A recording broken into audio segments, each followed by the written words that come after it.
Pengumuman politik paling tergempar, paling mengejutkan hari ini. Ismail Sabri Yaakob tidak menghadiri istiadat angkat sumpah Kabinet di Istana Negara. Untuk makluman, lebih 32 juta rakyat Malaysia, Perdana Menteri ke-9 Yang Amat Berhormat Datuk Seri Ismail Sabri Yaakob tidak dapat menghadiri istiadat mengangkat sumpah anggota Jemaah Menteri Kerajaan Perikatan Nasional petang ini kerana Perdana Menteri menjalani kuarantin kendiri selepas disahkan menjadi kontak rapat kes COVID-19.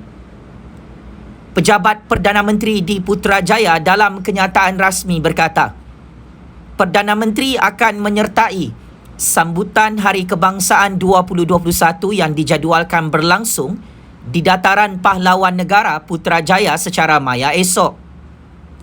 Semua menteri dan timbalan menteri baharu dijadualkan mengangkat sumpah di hadapan Yang di-Pertuan Agong Sultan Abdullah Sultan Ahmad Shah di Istana Negara pada petang ini.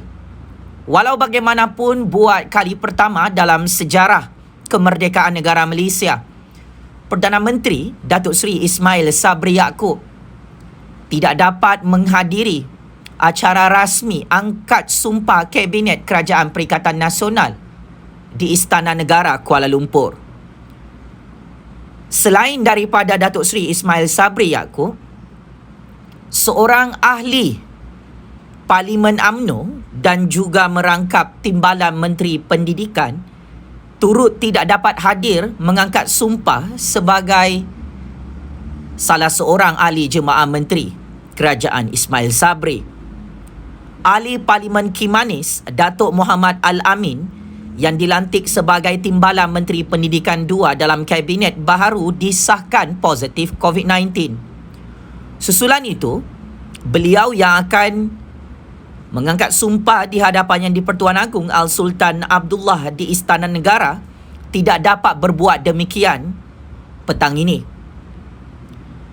Ahli Parlimen UMNO itu berkata beliau membuat ujian saringan RT-PCR semalam selepas tidak sihat dan demam.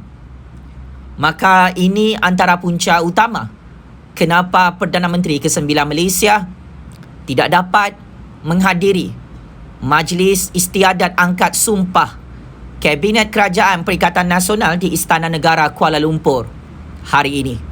Apapun, Yang di-Pertuan Agong tetap meneruskan pelantikan Kabinet Kerajaan Perikatan Nasional di Istana Negara petang ini.